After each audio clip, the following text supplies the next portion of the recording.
Hey, welcome in. Welcome in. Thank you for being here. Thank you for being here today. It is the Oh No Disc Golf Podcast. I am here with my best friend in the entire world. He is my co-host, and his name is Eric. Thanks for joining us, guys. Finally made it to episode 6. We did it. Episode 6. Woo! Hooray! Streamers. But we have a wonderful little episode, as always, for you guys. Very clean. We're going to talk about a little recap of the LVC. The Las Vegas Challenge. Then we're going to check out some terms that you'll hear during broadcasts when you're watching disc golf. We thought that it would be a good idea to kind of go over some things you would hear that you might not understand when they're just saying it quickly on the broadcast. Some things we didn't fully understand. Right. We had to look up, so. Yeah, so we always try and help the beginners out, get people into the sport. Sometimes it's not even beginners. Yeah, sometimes, intermediates that just need some help with the terminology. Lastly, we're going to talk about 5 reasons to disc golf. I mean, everyone knows there's a million of them, but we're going to give you our top 5. Yeah, just 5. Easy 5. We could keep you here for 3 whole episodes talking about why you should disc golf. We both really do enjoy disc golf. Yep, I'd say so. Eric, did we watch some disc golf this weekend? Yeah, we got to watch the Las Vegas Challenge for the first time this year. It was probably one of the more exciting, exciting tournaments I've ever watched. How did you like it? Dude, I thought it was awesome. It was our first Las Vegas Challenge to watch live, and I thought it was awesome. Like the course overall seemed like challenging but fair. Courses. Yeah, courses. It was a lot of different, like, what are the rules on this one? Okay, so this bunker is a hazard. Okay, that bunker is out of bounds. Yeah. Cart path's out of bounds. Right, and that bunker is 5 feet behind the basket. That one's OB, so don't go there. Yeah, it's pretty interesting playing on a ball golf course, I guess. Yeah, it seems like it has its own challenges. Yeah, I mean, they have to do something with the bunkers, right? Because the bunkers in regular golf are supposed to, make it harder for you to hit out, but it's pretty easy to just stand in sand and throw it out than it is. Right. So I like the hazard rule. Yeah. It's interesting, to say the least. Yeah. Did you have like a favorite performer? Duh. The one we went all in on, Ezra Aderhold. I agree. Aderhold. Sorry. It's okay. The announcers did it like, I know. It was pretty funny. 5 times. They also said our name a bunch of times. Yeah, I know. We kept getting free plugs. No one knows who we are yet, but don't you worry. But maybe if we get one search from that, I'm down. Yep. Maybe someone, even if they think like, oh, maybe I should start Oh No, and then they figure out it's already done. Yep. To explain, the announcer said Oh No quite a bit. Yes, a lot. But the MPO was a really exciting up and down, who's in first, who's in second, who's in third, kept fluctuating throughout each day. So that was really, really exciting to watch. A lot of really hot rounds, I thought. Yeah, tons of huge, like, hot rounds. It seems like forever ago, but like day 1, Big Germ had a nice hot round. Oh, yeah. No, I think that was day 2, Big Germ. Oh, was it? I think so. Because I think he ended round 1 with -5. Round 2 was the day where he got like 2 eagles or something, and they never stopped talking about it. Yep. Thank you. Yes. But finishing the top 3 was Calvin Heinberg and Ezra Aderhold, tied for second at 40 under, and Eagle McMahon runs away with it at 48 under par for first place. I feel like halfway through blew my mind. Yeah. Halfway through day 4, there was no catching him at all. Like, there was no chance for anyone else to catch him. I mean, there was a chance he could have blew up and, quadruple bogey or something, but the amount of strokes that he would have had to lose to the field is crazy. I was pretty surprised that Macbeth didn't come back on the final day. It was just Oh, his performance was a little bit surprising to me. yeah, and I feel like that's what they always talk about is him making a comeback on the last day. Like no matter how big of a lead is, Macbeth always has that chance to come back and take over. And the putting just wasn't there. Yeah, doesn't take much. I feel like he's either I guess you can say that about anybody, but he's either like right on with everything or yeah, it's probably mostly his putting. If his putting's off, then he can't make it. He just can't take it. And it was weird to have him on a card and he was the shortest thrower. Oh yeah, that'd be pretty strange. I didn't get to catch a lot of it yesterday, but Gotcha. Yeah, that was what was going on. It was just like every single hole, you could kind of tell everybody else could outthrow him. And it was like, this is weird. yeah. I wonder if that got into his head a little bit. I don't know if that's he might play with people who can outthrow him pretty often, but I don't know if it's happened like every other card mate. Yeah. Literally outthrow him by 50 feet. Yeah, all they talked about too was a lot. Not yesterday, but round 3, they kept talking about how Heinberg is just out throwing Macbeth by like 50 feet or like 20 feet like every time, and I'm like, this is a really weird thing to keep bringing up. Like everyone knows Heinberg's a bomber, right? But and they do have two different styles of play. Yeah. So I feel like Macbeth plays much more like a regular golfer. And then just putts out of trees. Yeah, dude, that was a sick putt. That's like a dream putt of mine to throw something like that. If you didn't catch it, go probably on YouTube under like Macbeth putts out of a tree. Yeah, I'm sure you can find it. It's on Instagram for sure. I thought the other coolest throw from all the tournaments is Eagle throwing the tilt upside down because it flies like a normal disc for him. That was a crazy throw. Yeah, like the way it like kind of skids too afterwards. It's just, I don't know, it's really awesome. It wasn't like the perfect throw for like the hole. He was still like, I think, outside circle 1, but yeah, I wonder if he was just doing it, for the clout swag. Yeah.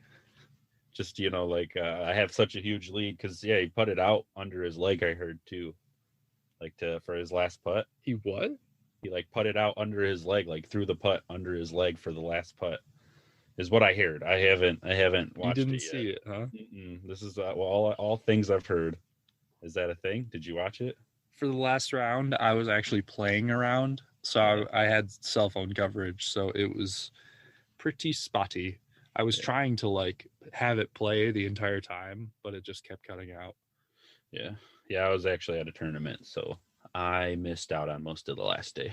So I was not at a tournament, but still had to get out there and play. I had to. It was not a beautiful day, but not windy for like the first day in like a week, 2 weeks. Nice and mucky though. Yeah, a lot of mud, a lot of snow. How about you? How was your tournament? Rainy for the whole first round, rainy and wet. And then the second round, the sun came up and everything was just a giant mud pit. Ooh. It was like you go to put out, walk up to the basket, grab your disc or whatever, you had just caked mud all on your boots. It was horrible. Hard to keep your hands clean. Yeah. I literally brought a Kroger bag that held my discs because there's just 2 discs. Hold my 2 discs, and I had like 6 towels with me. I kept one in my pocket to like wipe my hands really quick right before I threw. Did you bring like a Chris Dickerson towel, like a big like bath towel? No, a bunch of the little ones. The guy I was playing with, the guy on my first card though, had a giant bath towel. That's the way to go. He brought his giant bag too, but I didn't really want to bring my paratrooper bag. I just wanted a little bag. Oh, I made the stupid decision too for my round. I took my cart, and that's a lot of mud. The wheels were just caked. Probably gonna need to get your car detailed soon. It was Cody's car. Sorry, Cody. Yeah, my bad. No, I try really hard to clean off the wheels before I put it in the car. Yeah, sometimes it's a pain in the butt. Little face save right there. Well, I guess we'll get back to the Las Vegas challenge, and then finishing up FPO. Jessica Weiss came in third at 8 under, and then Kat and Paige Pierce had a battle for first and second. Cat coming in second at 24, and Paige Pierce in first at 25 under. So back to Paige Pierce and Cat battling. Hopefully all this year, make it real exciting. Hopefully that'll be a good battle to watch every tournament. We need some competition for Paige Pierce. Yeah, I feel like there's some people coming up, but maybe they're still just not ready. I feel like Haley King can kind of push on her, obviously, and then right, hoping for maybe Kona Starpanis. Like I said in the last episode, hopefully it's her breakout year. She just gets out there and wrecks it. Where did she end up? Not very good. Better than I probably could have done. Definitely not that great compared to the other. Oh, I guess not as bad as I thought it was. -3. That's not bad for total. So she came tied for 6 with Holcomb. Tied for 6. Yeah. Wow. Yep. So not as bad as I thought. Yeah. But when you're looking at -25 and -24, it just seems like it's so far back there. Yeah, that's crazy. The distance between 6th place and 1st place. Yep. Even between 1st and 3rd is 17 strokes. That doesn't make any sense to me. Yeah, I don't know. Because it's the same course. They're playing the same rules. They're just, I don't know, when Paige Pierce is on, she's on another level. There's like nothing catching her. Right. I mean, I guess Cat almost got caught. Right, she almost got caught, even in that mode. Yeah. That's that's crazy. I think she just had the one bad round too that was like really bad, and then other than that, round it was 3.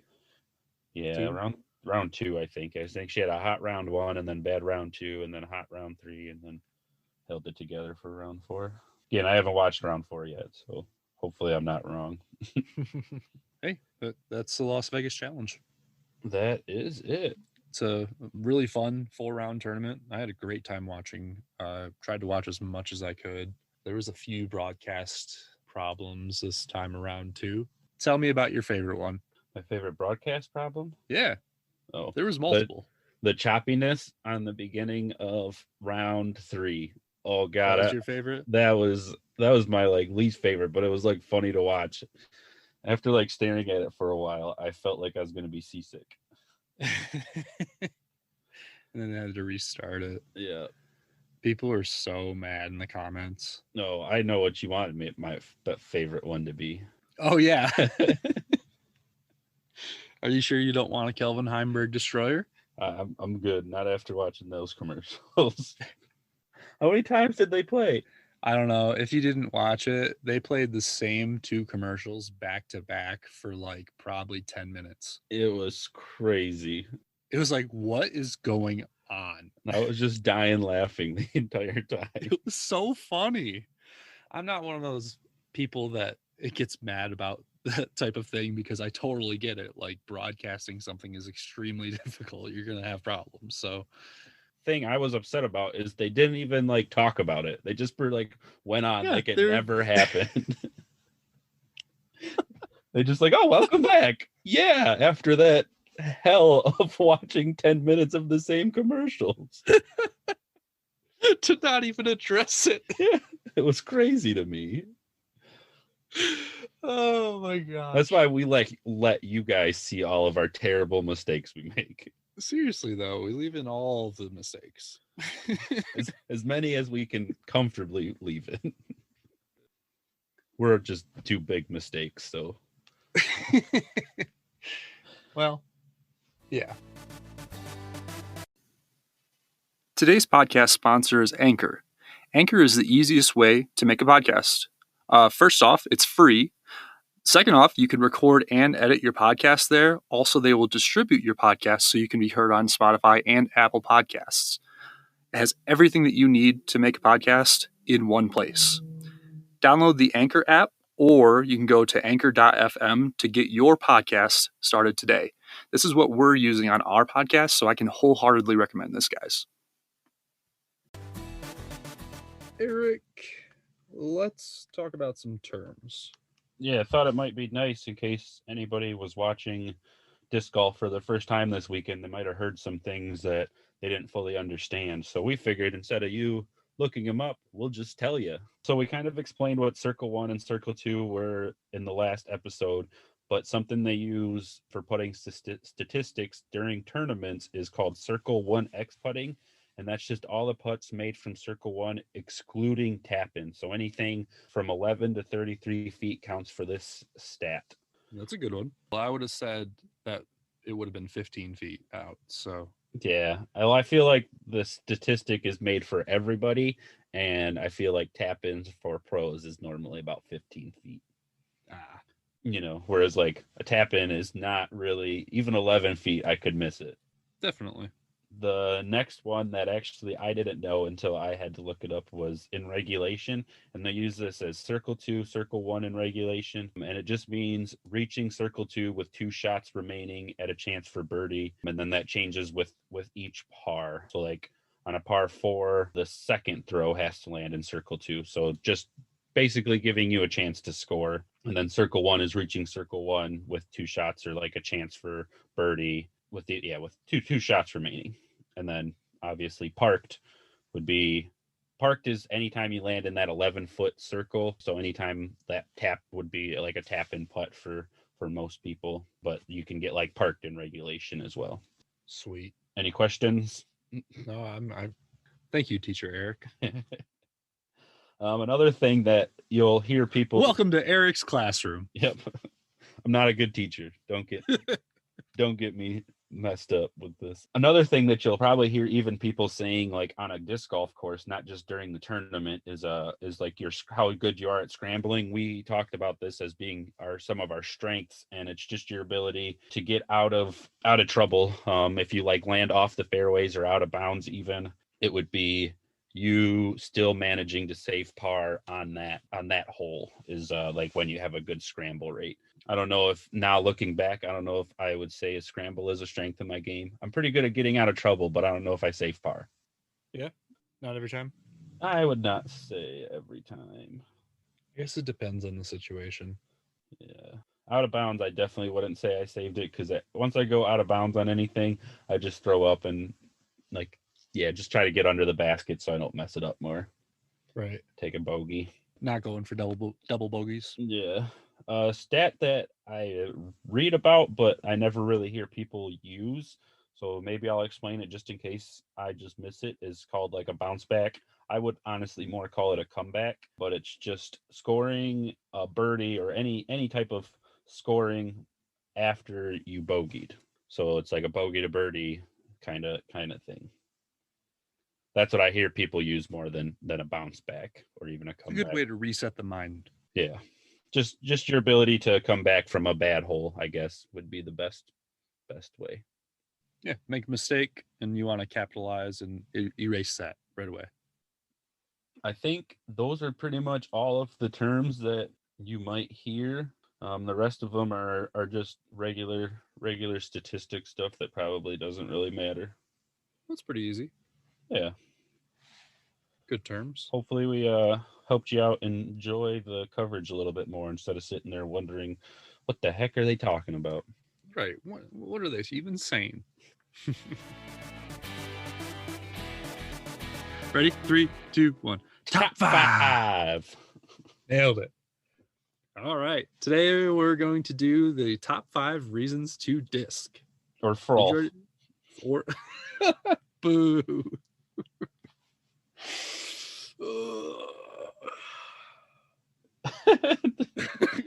It's did you write weenies?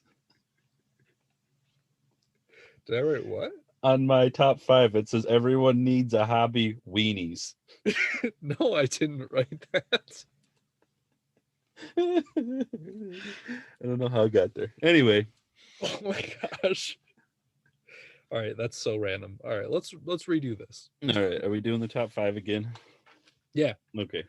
3, 2, 1. Top 5. Oh my gosh, we did it. We did. All right. Top 5 reasons to disc golf. Like I said in the beginning, there's a million reasons. There are a million reasons to disc golf, but these are just our top 5, and these are just the ones we thought of off the top of our head. So, yep. Eric, you want to give us a number 5? My number 5 is everybody needs a good hobby, and it's my personal belief that this is the best hobby. Okay. Do you have a reason? Yeah, the next 4 top 5s are my reason. Okay. I like that. All right. Game on. My number 5 is anyone can improve, meaning it isn't really body type dependent. Pretty much anybody can be successful at disc golf. Doesn't matter really what your height is. So, yeah, it's a sport for everybody. And it doesn't, not saying everybody's going to get to like a pro level, but at least you can like get to a point where you can control, and it's fairly easy to get to that point. So, Remember how nice it was when you were like just starting to pay attention to how we threw and how quickly we improved? And now once you it's like start paying, yeah, once you we're start paying attention, yeah. it's crazy how quickly it just comes. Now we're just trying to move like a couple feet up the fairway and it feels so tedious. Right. I throw like 390. I'm like, oh, I'm so close to 400. I'm almost there. Yeah. So yeah, my number 4 kind of goes with the it can be anyone can improve, but you can play and practice almost anywhere. A lot of times, me and Kyle just were playing like object disc golf where we just picked a tree and tried to throw it at that tree, or picked a stump and tried to land it at that stump, just to kind of practice our shots until we had our own like practice baskets. Yeah, don't need baskets. It's just a luxury. Mm-hmm. Yeah, I mean that's a lot of the courses started off as 4x4s in the ground with like a piece of metal that you had to try to hit. Yep. So it doesn't really hurt your disc that much because you're throwing it at metal anyway. So Yeah. it's there's actually still there's still some courses around here that have object courses. Yeah, that's what I've been thinking about doing at my parents' house instead of having to afford baskets is object course. Do it. Thought it'd be cool. That way there's That'd at be least sweet. something. Yeah. At least something. It's a good idea. My number 4 is the community is awesome. It seems to me that we are a lot of like-minded people. It's my demographic, mid 20s to 30s who just like love life and want to be outside and enjoy it with people. If people are around, or by yourself if you're practicing. So Yeah, I mean every community is going to have those like 1 or 2 bad eggs or whatever you want to call them. But for the most part, everybody in the disc golf community is very nice and like just helpful to try to like teach. If it looks like you're struggling, if you ask them for help, almost anyone will go out of their way and try to help you. for real. So yeah, it's just reconfirms that you're with the right people, I guess, when you're doing it. Right, because we kind of moved from the skateboarding community to the disc golf community, and it was an easy transition. It seems like there's a lot of ex-skaters around me. The guy who owns my favorite disc golf shop is a ex-scooterer. I don't know what they call it. He used to scooter. Yeah, dude, backflips on it, all kinds of stuff. Oh man, that's On awesome. a little push scooter. Those pop up on my TikTok every once in a while because they think that scootering is the same thing as disc golf, or not disc golf, skateboarding. Oh yeah. TikTok just sees it as the same thing. Yeah. Well, yeah, you'll like this too. Right. It's a skateboard with a handle. Yep. My number 3 is nature walks included. I don't know about you guys. I'm a huge person, huge lover of the woods and just being You're in the a huge woods. person. Yep. I'm pretty big. Don't get me wrong. Hi, I'm Eric. I'm a huge person. I'm a huge lover of the woods and just love being out there. So being able to almost give me an extra reason to just kind of go walk through the woods, it's that much better. Yep. Watching the sunrise in the middle of the woods. Yep. Finally going to be It's warm. Start off and it's freezing, and then the sun comes up and you start rubbing your hands. Right. Yeah. The nature is a great part of it. Yep, it sure is. Probably should have been farther up there, but that's okay. I like my next one too. My number 3 is I actually really like individual sports, meaning it's not a team sport. I don't have to depend on anybody to go disc golfing. I can just go myself. It's just you and the course, you versus the course every day. So even in a tournament, really, it's you versus the course. Yeah. So yeah, if you're not having a good day, it doesn't matter what anyone else is doing around you. And if you're having a good day, it doesn't matter. It still doesn't matter, because if you tear it up, then you'll win. Right. So I've coming from bowling, which was part individual, part Team. team. Yeah. Could not find that word. I know words. And then skateboarding too, which was all individual. Yep. But yeah, that's my thoughts on it. Yeah, I almost put down something like, it's fun to play with people, but it's just as fun to play with your go out and play by yourself. Yeah. Almost said play with yourself. No, I said it. Good catch. Yeah. Until you said it. Yep. You can cut it out, right? No, it's in there. So my number Eric plays with himself. Well.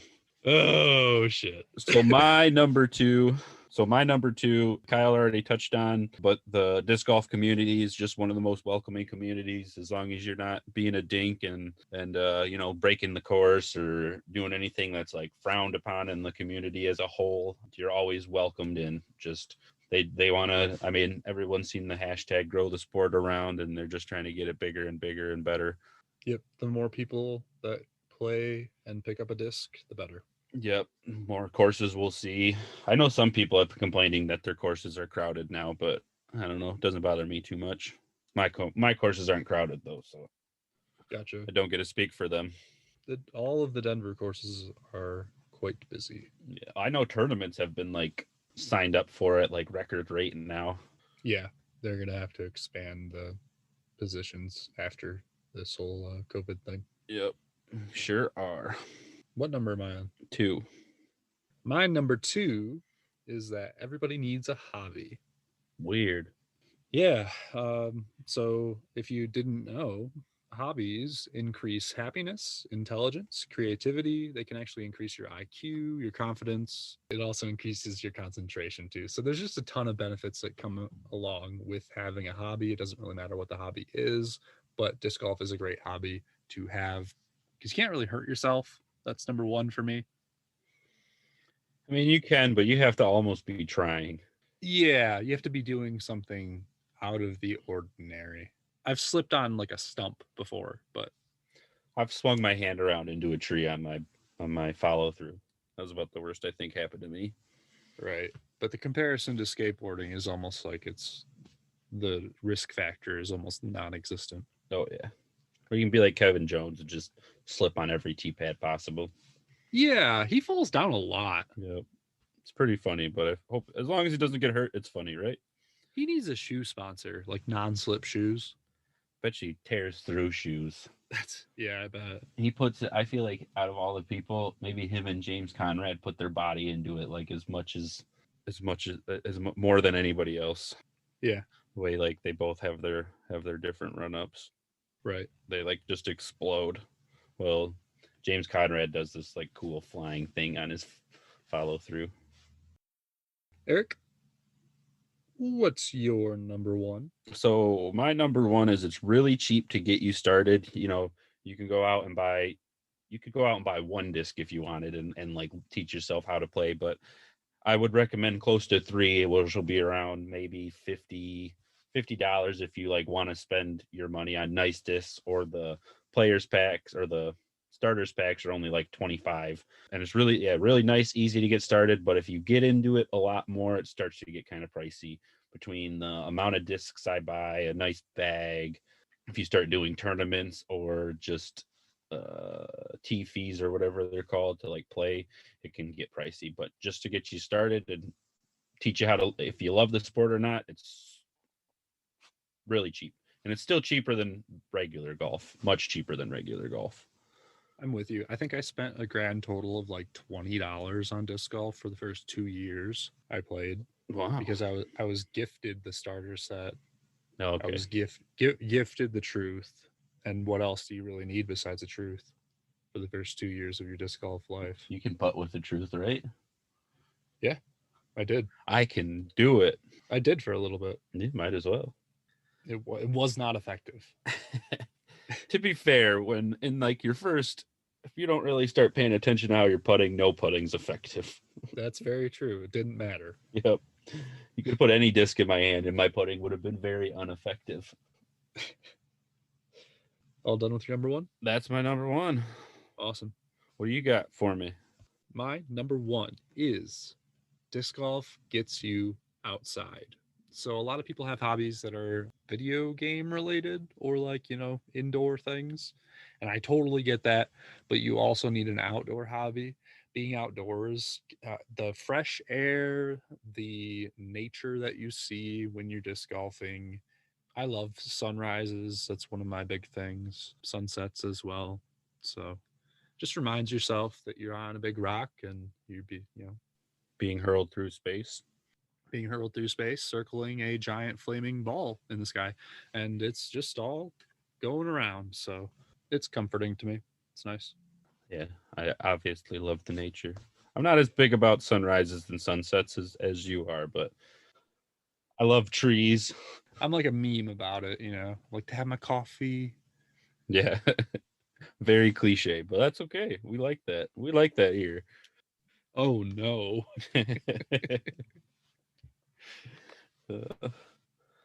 Well, yeah, those are our top 5 reasons. Yeah, great top 5 list, man. Now, if you need any more reasons on why to play disc golf, just message us. We'll list more. We have plenty more. I'll send you a list of probably 100. Yep. Well, Eric, wonderful episode. We did it. We did it. Yeah. Hooray. Come see Mo. Today, we talked about the Las Vegas Challenge. We went over the MPO and the FPO. We went over some terms that you will hear during the broadcast, meaning like some specific things that are only disc golf related that would not make sense to the regular person. And then we talked about our top 5 reasons that we love disc golf because we love disc golf. We just wanted to get that across. It's a big thing in our lives. So we'll probably tell you every episode that we love disc golf. Unless did I tell you played horribly. Did I tell you I love disc golf? Because hey, I love disc golf. If we played horribly, we'll change the what we're talking about. It'll be a completely different podcast. Yeah, congratulations to the Instagram giveaway winner. Whoever that may be. Yeah, we haven't figured it out yet, but we will. Okay, real quick. We skipped over the skip ace because we both did horribly and the Ono disc golf did horribly. Yep. We didn't mean to skip over it. We just subconsciously did it. Yeah, we didn't want you to know how bad we are at picking. So maybe next time we'll be better. Right. Go follow us everywhere at Ono Disc Golf. Thank you for being here. Thank you for listening. We appreciate each and every one of you for listening. Shout out to our one Patreon supporter. Oh, yeah. Sean Wolverton. Got to play around with him this Saturday. And he plays video games with them. Yep. So if you want to play rounds with us, if you're from Michigan or Colorado, join our Patreon. Yeah, we'll play around with you.